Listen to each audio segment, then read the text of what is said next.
kind of agree with both. I really feel like, especially for rooms for minorities that was designed and not necessarily with us in mind, we kind of have to collaborate and work together to amplify our voices. Because sometimes your one voice is just not enough. Transparently, it's not.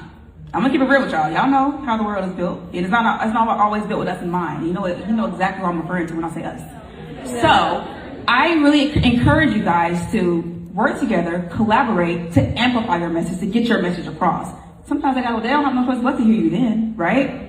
And sometimes you have situations where you're not necessarily in a position to collaborate and you got to stand on your own and do what you got to do. And I found myself in many positions like that. Like, you know what, I'm up here by myself. I thought I had friends. I thought I had this. I thought I had that. But you know what? It's just me. We got you. And sometimes that's all you need. And I'm looking for someone that's real with me. Like, hey, I want to do this. You know what? We can get you there. We can, build something to get you there, but I'm not going to guarantee you it's going to happen. Then you got people up here like, oh, we can get you whatever you want. We can make it happen. We can do this, we can do that. I'm like, okay, that doesn't sound realistic to me. So I kind of went the route where it was like, you know what?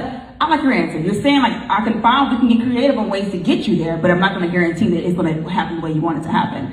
I felt more connected to people like that. I'm like, you know what? You're real with me. I'm a real person, so you can keep it straight up with me. You know what I mean? It's not going to hurt my feelings, but I respected it. Keep pushing. And it's something that not everyone is doing. So I'm wondering how you're doing that.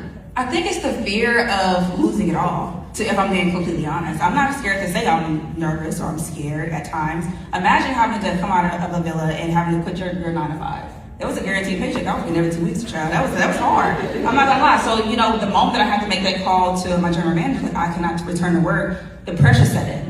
And I was like, you know what? I have to bet on myself. I can't be scared. I have to bet on myself. And every single move that I make has to count. Because at this point, I'm living off of my savings from my job. I don't know how I'm going to get my next dollar. So I have to make sure whatever my strategic plan is, whatever my message is, I want it to continue to stay. Because at this point, I want to build a brand.